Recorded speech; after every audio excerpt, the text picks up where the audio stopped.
اعوذ باللہ من الشیطان الرجیم بسم اللہ الرحمن الرحیم حمدا و شکرا للہ الواحد القہار وعلا والصلاة والسلام علی حبیبہ احمد المختار وصلوات اللہ علی امیر المؤمنین حیدر کرار ولعنت اللہ علی اعدائہم اشرار۔ امام حسین علیہ السلام فور عالمی چینل کربلا مقدسہ کے آن لائن ٹرانسمیشن پروگرام معرفت منتظر اجل اللہ تعالی فرجہ الشریف میں آپ کی خدمت میں حاضر ہے، اور ہمارے جتنی بھی پروگرامز ہیں ان کو آپ ملاحظہ فرما سکتے ہیں۔ جادو ٹی وی، روکو T V, Amazon fire T V, apple T V اور بہاؤ نگر گجرات ہندوستان میں حسینی چینل کے توسط سے آپ ہمارے نشریات کو ملاحظہ فرما سکتے ہیں۔ منجی عالم بشریت حضرت امام زمانہ علیہ السلام کے عنوان سے ہماری گفتگو کا سلسلہ جاری ہے، اور آپ کی خدمت میں عرض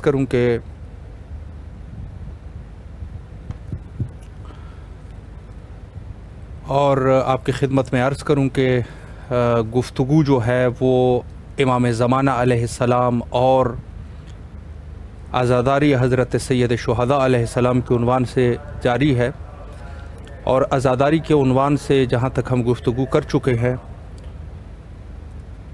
عرض کر چکے ہیں کہ عزاداری میں سے سب سے کم درجے کی عزاداری دل میں حضرت سید شہداء علیہ السلام کے لیے مغموم ہونا، محزون ہونا، یہ عزاداری کا سب سے کم درجہ ہے، اور اس سے آگے کا درجہ انسان کے رونے کا درجہ ہے کہ جب انسان روتا ہے، بکا کرتا ہے، اور حضرت سید شہداء علیہ السلام کے غم میں اس کے آنکھوں سے آنسو جاری ہوتے ہیں، یہ عزاداری کا اس سے آگے والا سٹیپ ہے، اور اس سے آگے والا سٹیپ جو ہے وہ جزا ہے۔ اس پر ہماری گفتگو جو ہے وہ چل رہی ہے۔ آگے والا سٹیپ جو ہے وہ ہے جزا، یعنی حالت بے قراری۔ درجنوں احادیث موجود ہے جزا کے اوپر کہ جزا جو ہے وہ کیا چیز ہے۔ جزا جو ہے، جیسے امام جعفر صادق علیہ السلام نے فرمایا کہ اپنے آپ کو مارنا اور بے قرار ہو جانا، یعنی جیسے سینہ زنی وغیرہ، یہ جو ہے وہ جزا ہے، اور اس میں جو ہے انسان بے قرار ہو جاتا ہے۔ اور اس کی ایک مثال بھی ہم آپ کی خدمت میں عرض کر چکے تھے کہ جب ایک ماں کا اگر جوان بیٹا جو ہے وہ فوت ہو جائے تو اس پہ جزا کی حالت آ جاتی ہے۔ کبھی وہ اپنے گریبان کو چاک کرتی ہے، کبھی جو ہے وہ اپنے سر کو جو ہے وہ پیٹتی ہے، کبھی اپنے بالوں کو جو ہے وہ نوچتی ہے۔ بہرحال جس طریقے سے بھی آپ غم کے جو حالات جو لوگوں کے اوپر طاری ہوتے ہیں، اس چیز کو کہتے ہیں جزا، یعنی بے قرار ہو جانا غم حضرت سید شہداء علیہ السلام میں۔ یہ عزاداری کی وہ اوپر والی سٹیج ہے کہ جس کو جو ہے وہ علماء اعلام اور مجتہدین اعظام نے اور ہمارے فقہاء نے، مراجع نے، مجتہدین نے اس جزا کی مختلف تفاسیر بیان کی ہے۔ اور ایک چیز آپ کی خدمت میں مزید بھی عرض کروں کہ یہی تیسرے سٹیج پر ہی زیادہ تر اختلافات جو ہے وہ زیادہ ہے۔ جزا کی حد کو یہاں پر جو فقاہت میں آپ لوگ اشکال کرتے ہیں، بعض مراجع کے نزدیک یہ ہے عزاداری، بعض کے نزدیک یہ ہے عزاداری، تو یہ جو مسئلہ ہے وہ اسی فقاہت کے اسی مسئلے میں جزا کی حد میں جو ہے وہ مشکل ہے۔ بعض مراجع نے مثلا جزا کی ایک حد مقرر کی ہے، بعض نے کہا نہیں، کوئی حد نہیں ہے، کرتے رہے عزاداری۔ تو یہ جو ہے اسی پر ہی فقہاء جو ہے وہ آپس میں اختلاف رائے رکھتے ہیں، اور امت کے درمیان بھی اسی وجہ سے کچھ نہ کچھ جو ہے وہ کچھ زیادہ ہی وہ ہو جاتا ہے۔ البتہ اب ایک چیز آپ کی خدمت عالیہ میں عرض کروں، عزاداری جو ہے جیسے ہمارے بزرگان کیا کرتے تھے، بے شک وہ زنجیر زنی کرتے تھے یا جو ہے وہ سینہ زنی کرتے تھے، تو اس حد میں عزاداری کا جو مزہ ہے وہ بھی ہے، اور عزاداری سے انسان لطف اندوز بھی ہوتا ہے۔ لیکن ایک گروہ جو ہے اب اس سے ہٹ کے ایک گروہ ہے جو کہ بڑے عجیب قسم کے وہ ہے، وہ کچھ ایسی عزاداریاں کر رہے ہیں کہ کوشش کرتے ہیں کہ لوگ جو ہے ان کے اوپر ہنسے، کچھ لوگ جو ہے وہ ان کے اوپر ہنسنے والی عزاداری کرنا چاہ رہے ہیں۔ اب آپ یہ ہے کہ کوئی زنجیر زنی کر رہا ہے، بے شک کوئی دوسرا بھی دیکھ رہا ہے، وہ شاید اس نیت سے کچھ وہ مذہب شیعہ کی وجہ سے شاید وہ کوئی مزاح کرے یا کوئی ایسی چیز کرے، لیکن بہرحال یہ ایک مرسوم چیز ہے اور یہ جو ہے وہ لوگوں کے لیے واضح ہے۔ لیکن بعض چیزیں، اب ان چیزوں کے نام نہیں لے رہے، آج اسی سال بھی کافی ساری ان چیزوں میں دیکھ رہا تھا، کچھ ویڈیوز بھی دیکھ رہا تھا، اور کچھ چیزیں بھی تھی کہ جو عزاداری کے بالکل نیا انداز، اور وہ بھی ایسا انداز کہ جو خدا نخواستہ مزاح کی طرف، یعنی ایک مزاح کرنا چاہ رہے ہیں۔ تو یہ چیزیں قطعی طور پہ وہ نہیں ہے، اور مہاراج جی نے بھی یہ کہا ہے کہ جو چیز جو ہے وہ آپ کے مذہب کی اہانت بن رہی ہو تو اس سے مطلب پرہیز کرے، اور دوسری جو چیزیں ہیں امور ہے وہ بھی بہرحال اپنی جگہ پر ہے، اور یہ ہے کہ اصل جو عزاداری ہے اس میں کمی نہیں ہونی چاہیے، باقی چیزیں جو ہے وہ فروعات ہے۔ تو آج کے ہمارے معزز مہمان حجت الاسلام علامہ سید محمد تقی نقوی قمی، جو کہ خطیب کربلا کے نام سے معروف ہے، قم المقدسہ سے ہمارے ساتھ موجود ہے۔ انشاءاللہ العزیز قبلہ کے ساتھ گفتگو کو آگے بڑھاتے ہیں اور عزاداری حضرت سید شہداء علیہ السلام پر ان کی زبانی فضائل اور معارف کو انشاءاللہ سنتے ہیں اور استفادہ کرتے ہیں۔ السلام علیکم ورحمۃ اللہ وبرکاتہ۔ وعلیکم السلام ورحمۃ اللہ وبرکاتہ۔ کیا حال ہے آپ؟ خیریت سے ہیں انشاءاللہ؟ الحمدللہ، طبیعت الحمدللہ، آپ کی دعائیں، الحمدللہ، خدا کا شکر ہے۔ سلامت رہے۔ قبلہ سب سے پہلے تو امام حسین علیہ السلام ٹی وی کے تمام اراکین کی طرف سے اور امام حسین علیہ السلام میڈیا گروپ کی طرف سے آپ کی نہایت ہی ممنون اور مشکور ہے کہ آپ تشریف لائے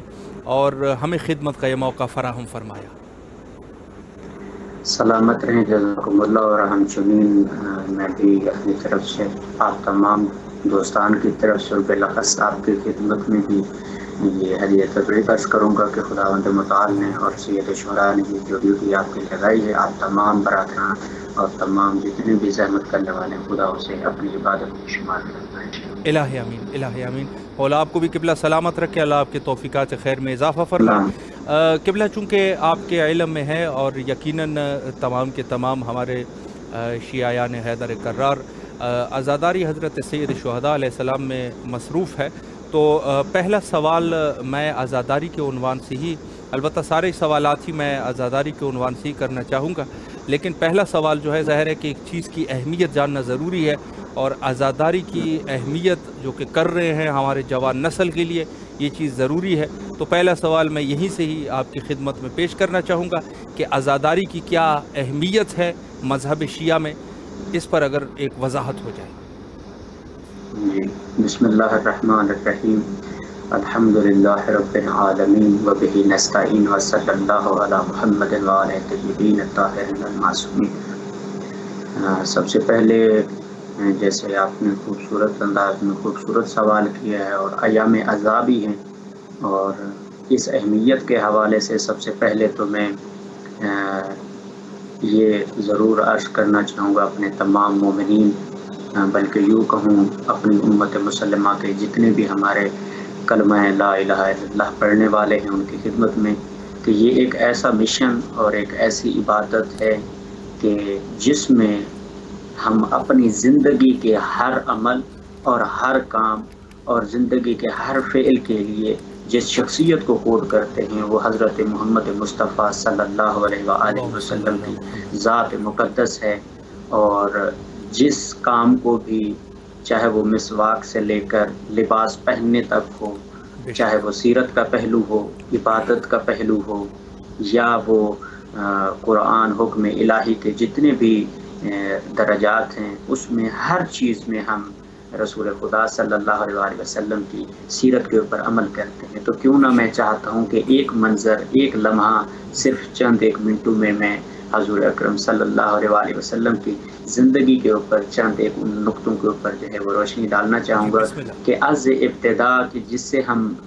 جیسے ہم خاتم الانبیاء بھی مانتے ہیں اور خاتم شریعت بھی مانتے ہیں، خاتم دین بھی مانتے ہیں، اور اسی سلسلے کو لے کر جو کہ آپ کا موضوع بھی ہے اس سے بھی میں رابط ضرور دوں گا کہ جو معرفت منتظر ہے کہ اسی نبوت کا سلسلہ چلتے چلتے جس مہدی اجل اللہ تعالی فرجہ شریف تک پہنچتا ہے،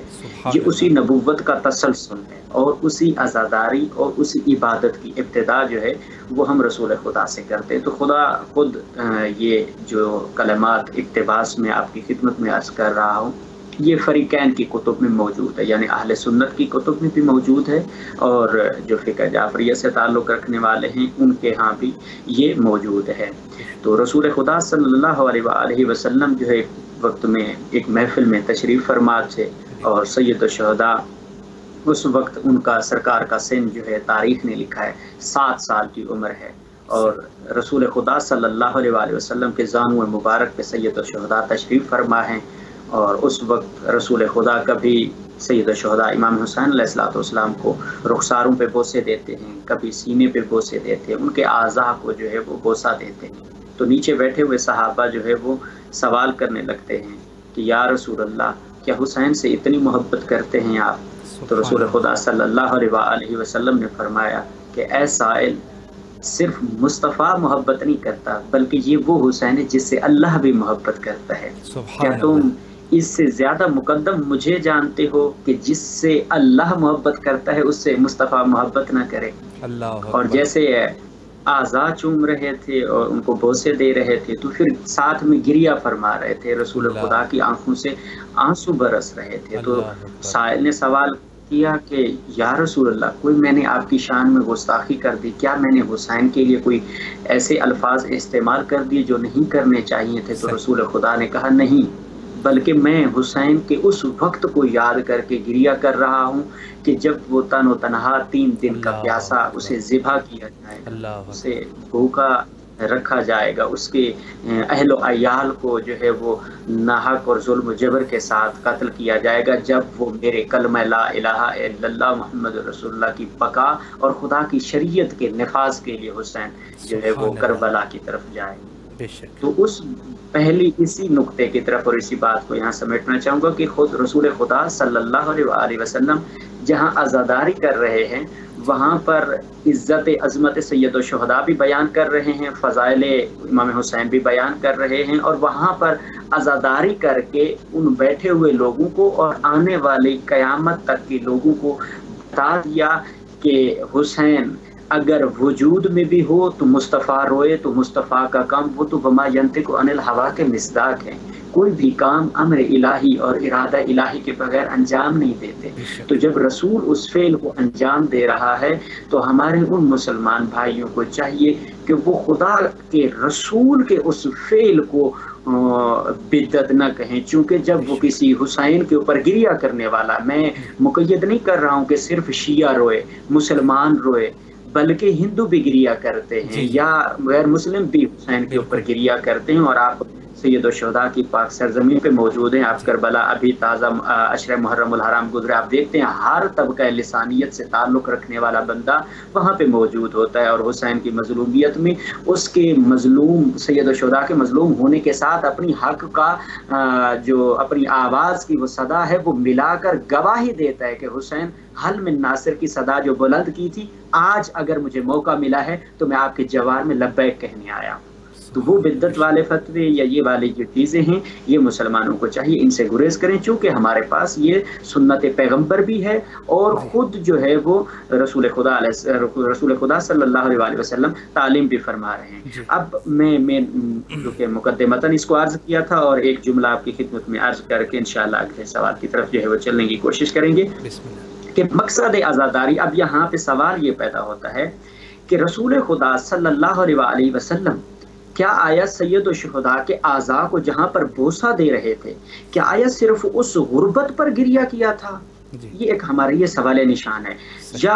جیسے آپ نے سوال کیا کہ مقصد عزاداری، یعنی رسول خدا کا وہاں پہ گریہ کرنے کا مقصد کیا تھا؟ ایک تو ہم نے نقطہ، ایک مرحلہ ہم نے طے کر لیا کہ عزاداری کرنا، حسین پر گریہ کرنا بدعت نہیں بلکہ سنت پیغمبر ہے، سنت انبیاء ہے، ٹھیک ہے؟ یعنی جہاں پر ایک جو یعقوب نبی ہے، یعقوب نبی کے 18 بیٹے ہوں، ایک یوسف، وہ بھی ظاہری طور پر آنکھوں سے غائب، وہ آنکھیں گوا دے، تو یہ تو سنت انبیاء ہے جو رو رو کر زندہ، جہاں پہ ہمیں بھی کہتے ہیں کہ زندہ کے اوپر شہید زندہ ہوتا ہے تو زندہ کے اوپر گریا کیوں؟ تو یہ اعتراض جو ہے ابس اعتراض ہے جو کہ نہیں کرنا چاہیے۔ اب مقصد رسول خدا صلی اللہ علیہ وسلم کا گریا کرنے کا کیا تھا؟ یعنی رسول خدا صلی اللہ علیہ وسلم فرما رہے ہیں کہ جب بھی ظالم مظلوم سے ٹکرائے اور اس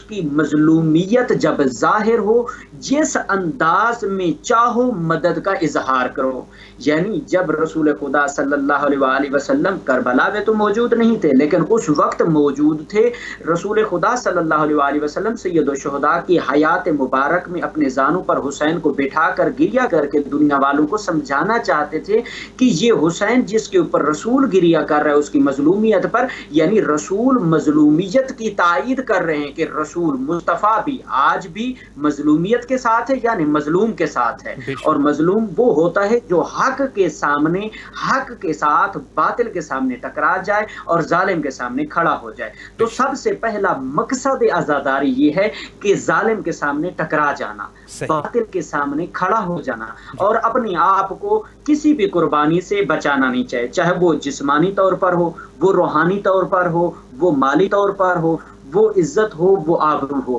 وہ عزاداری سید الشہداء سے قیمتی نہیں ہے، چاہے حتیٰ اپنی جان ہی کیوں نہ دینی پڑے۔ تو ایک مقصد یہ ہو گیا۔ دوسرا مقصد عزاداری وہ یہ ہے کہ جس طرح انسان اپنی دوسری عبادتوں کو متبرک سمجھتا ہے، یہ عبادت بھی متبرک ہے، چونکہ رسول خدا کی بارگاہ میں باقی صحابہ بھی تشریف لے آئے اور رسول خدا بھی بیٹھے تھے، اور نہیں ممکن ہو سکتا کہ رسول خدا جب حسین کو اپنی گود میں بٹھا کر صحابہ کی محفل میں ذکر اللہ فرما رہے ہیں تو اس وقت باب وضو نہ ہوں، نعوذ باللہ، الیاذ باللہ، ایسا نہیں ہو سکتا ہے۔ تو دوسرا مقصد یہ کہ جب ہم حسین کی مجلس میں، حسین کی عزاداری میں جائیں، دوسرا مہم مقصد یہ ہم باوضو ہو کر عزاداری میں جائیں۔ اگر ہمارا کانسیپٹ عبادت حسین ہے، یعنی ہم حسین کی عزاداری میں جا کر عبادت کر رہے ہیں، ہمارا کانسیپٹ عبادت ہے، تو اس عبادت کو ہم باوضو ہو کر انجام دیں، کیونکہ جب باوضو ہو کر ہم انجام دیں گے کہ باوضو ہو کر عزاداری حسین میں جانے سے انسان مقصد حسین کو پاکیزہ الفاظوں کی طرح اپنے ذہن کو پاکیزہ بنا کر پاکیزہ ظرف کی طرح اسے محفوظ رکھ سکتا ہے، بعد میں اسے اپنے جسم پر اور جسم کے اوپر اور اپنی روح کے اوپر اپلائی کر کے ایک ایسا عظیم حسینی بن سکتا ہے کہ وہی پاکیزہ ذہن اس کی آنکھ کو بھی حسینی بنا دے گا، اس کی گفتگو کو بھی حسینی بنا دے گا، اس کے کردار کو بھی حسینی بنا دے گا، اس کے اعضاء و جوارے کو بھی حسینی بنا دے گا کہ اس کا ہاتھ کہیں ایسی جگہ پہ استعمال نہیں ہوگا کہ وَإِلَّا کہ اگر ہو تو فقط حسینی راستے کے اوپر استعمال ہو۔ اس کی آنکھ اگر کسی مقام پہ دیکھے گی تو وہ مقام حسینیت کے اطلاق کا اثبات کرتا ہوگا، اگر اس کی زبان کہیں پہ گفتگو کرے گی تو وہ فقط اور فقط حسینی گفتگو ہوگی، اگر اس کا جسم کہیں پہ بھی حرکت کر رہا ہوگا، کہیں راستے میں ہوگا، کہیں محفل میں ہوگا، کسی کے ساتھ ہوگا، تو اس کا جسم خوشبو حسینیت بکھیرتا ہوا دشمنوں کو بھی مقصد حسین کی طرف کھینچ کر لائے گا کہ ہوز حسین، حسین کون ہے، حسین کیسا ہے کہ جس کا ماننے والا ایسا ہو سکتا ہے، مجھے جاننا چاہیے۔ تو یہ مقاصد عزاداری بہت سارے ہیں جہاں پر اپنے کردار، اپنی سوچ اور فکر کو حسینی بنانے کے ساتھ ساتھ انسان پاکیزہ ہو کر اس عزاداری میں شرکت کرے اور اپنے آپ کو ایک فرد نہ سمجھے، چونکہ آیت اللہ وحید خراسانی کی ایک کتاب ہے، ابھی اس سال ایڈیشن وہ شائع ہوا ہے، الحسین و منی و انا من الحسین کے نام سے 3 جلدیں ہیں۔ دوسری جلد میں آیت اللہ وحید خراسانی نے بہت خوبصورت جملہ انہوں نے فرمایا، انہوں نے فرمایا کہ جو بھی انسان مقصد حسین کو حاصل کرنا چاہتا ہے، چونکہ مقصد حسین میں انہوں نے کافی ساری فہرست اور ایک ایک جز کے اوپر الگ الگ بحث کی، بہرحال چونکہ دامن وقت میں غربت ہے، میں صرف چیدہ ان الفاظ سے سہارا لے کر ان مقاصد کو بے ترتیب بیان کر کے آگے چلنے کی کوشش کروں گا۔ انہوں نے کہا کہ حسین علیہ الصلوۃ والسلام کا مقصد، پہلا مقصد یہ ہے کہ راہ خدا میں نکلنا، یعنی راہ خدا میں چاہے آپ کو اہل و عیال کے ساتھ ہی کیوں نہ جانا پڑے، چاہے وہ تپتے ہوئے ریت کا صحرا ہی کیوں نہ ہو، انسان کو دریغ نہیں کرنا چاہیے، حتیٰ کہ اگر ایک واجب جہاں پر بیت اللہ میں احرام توڑ کر حسین علیہ الصلوۃ والسلام گئے، کیوں کر اس وجہ سے کہ چونکہ حسین علیہ الصلوۃ والسلام کا بیت اللہ میں رہنا محال کر دیا تھا مسلمانوں نے، نکلے لیکن راہ خدا میں، یعنی راہ خدا سے چل کر راہ خدا کی طرف گامزن ہوئے۔ تو انسان کو چاہیے کہ راہ خدا میں چلتے ہوئے راستہ خدا وحدانیت کے اوپر چلتے ہوئے حسین کو اگر پانا چاہتا ہے تو پا سکتا ہے، اگر توحید کے راستے کو چھوڑ کر حسین کو حاصل کرنا چاہتا ہے تو وہ گمراہی کی طرف چلا جائے گا۔ دوسرا مقصد حسین بیان کیا ہے، کہا کہ مقصد حسین یہ ہے کہ عبادت الہی کے ذریعے قرب خدا کو حاصل کیا جائے۔ تیسرا مقصد حسین علیہ الصلوۃ والسلام یہ ہے کہ جب انسان عزاداری اور مقصد حسین کو ساتھ لے کر چلنا چاہتا ہے تو وہاں پر کسی کی دل آزاری اور کسی کے حق کو کھا کر وہ کبھی بھی دین کا علم بردار اگر بن کر اپنے آپ کو ظاہر کرنا چاہتا ہے تو وہ ریا تو ہو سکتا ہے، شیطانیت کا عمل ہو سکتا ہے، لیکن حسین کے ماننے والے کا مقصد نہیں ہو سکتا۔ چوتھا مقصد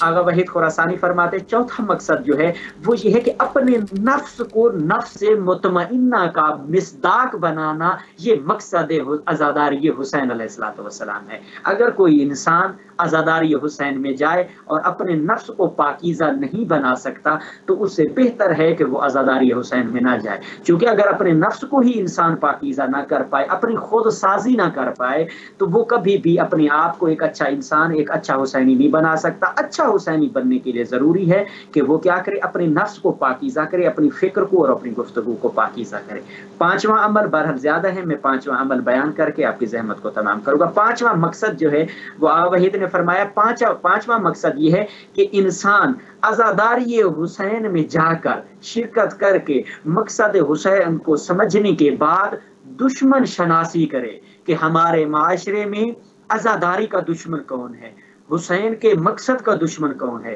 میری خود سازی میں، میرے اس خود سازی کے راستے میں کون سا ایسا دشمن ہے جو مجھے اپنی خود سازی نہیں کرنے دے رہا، جو مجھے مقصد حسین سے ایسے ایموشنل طریقے سے دور کر کے، ایسے رسم و رواج کا سہارا لے کر جو باطل راستے کے اوپر مجھے جا کے لا کے کھڑا کر دیتا ہے، وہاں سے محفوظ ہو کر میں کیسے دشمن شناسی کر کے اپنے آپ کو دوستان اہل بیت میں شمار کر سکتا ہوں۔ تو یہ مقاصد عزاداری ہیں جو ہمیں ایک ایسا عظیم حسینی بنا سکتی ہیں جس کی شفاعت کا ذمہ جناب سیدہ زہرا سلام اللہ علیہا نے لیا ہے، ایک ایسا عظیم عزادار بنا سکتی ہیں کہ جس کے بارے میں حسین علیہ الصلوۃ والسلام فرماتے ہیں کہ بروز محشر جب تمام انوار اکٹھے ہوں گے، نماز پڑھنے والا موجود ہوگا، روزہ رکھنے والا موجود ہوگا، حج کرنے والا موجود، تمام فروعات کے اوپر عمل کرنے والا موجود ہوگا، اہل محشر سوال کریں گے یہ نور کون سا ہے جس کا نور تمام انوار سے زیادہ ہے، تو اس وقت اہل بیت علیہم الصلوۃ والسلام فرمائیں گے یہ وہ نور ہے جو عزاداری سید الشہداء میں شرکت کرتا تھا اور اپنے حق کی آواز کو حسین کی اس صدا حل من ناصر ینصرنا کے ساتھ ملا کر لوگوں کو بتاتا تھا کہ میں حق والوں کے ساتھ ہوں، اور حق والے یا الحق مع علی و علی مع الحق، اور وہی حق کا تسلسل حسین علیہ الصلوۃ والسلام کے ساتھ ہے، اور اسی مظلومیت کو لے کر عزاداری کا ایک ایسا عظیم مشن جو ہمیں محمد و آل محمد کے اس تسلسل امامت و ولایت اور تاجدار محمد مصطفیٰ سے لے کر ہمیں مہدی کے سلسلہ امامت تک لے جا کر ایک عظیم جانثار اور ایک عظیم سپاہی اور ایک عظیم حسینی، چونکہ امام زمان کو ایک عظیم حسینی چاہیے، انہی مقاصد کے ساتھ ہم اپنے مقاصد عزاداری کو حاصل کر سکتے ہیں۔ بے شک بے شک، قبلہ اللہ آپ کے توفیقات خیر میں اضافہ فرمائے، بہت خوبصورتی سے اور وضاحت سے آپ نے اہمیت اور مقاصد عزاداری کو بیان فرمایا۔ اگلا سوال آپ کی خدمت عالیہ میں عرض کروں کہ ظاہر ہے کہ ہمارے دین میں جو ہے ہر چیز جو ہے ہم سنت رسول اللہ یا سنت ائمہ اطہار علیہ السلام پر عمل کرنے والے ہیں، تو کیا عزاداری جو ہے آپ نے رسول اللہ صلی اللہ علیہ وآلہ کا تذکرہ فرمایا، تو ائمہ کے بارے میں بھی میں سوال کرنا چاہوں گا کہ کیا یہ عزاداری سنت ائمہ اطہار علیہ السلام ہے؟ اس پر بھی اگر ایک وضاحت ہو جائے۔ جی بسم اللہ، ماشاءاللہ بہت اچھا سوال ہے اور اس سے ارتباط بھی رکھتا ہے، اور اپنے مومنین اور عزاداران مظلوم کربلا کے لیے ایک مقصد حسین کو سمجھنے کے لیے بالکل جہاں پر ہم نے رسول خدا صلی اللہ علیہ وسلم کو مقدمتاً جہاں پر ہم نے وہاں سے ابتدا کی، وہاں پر ہمارے پاس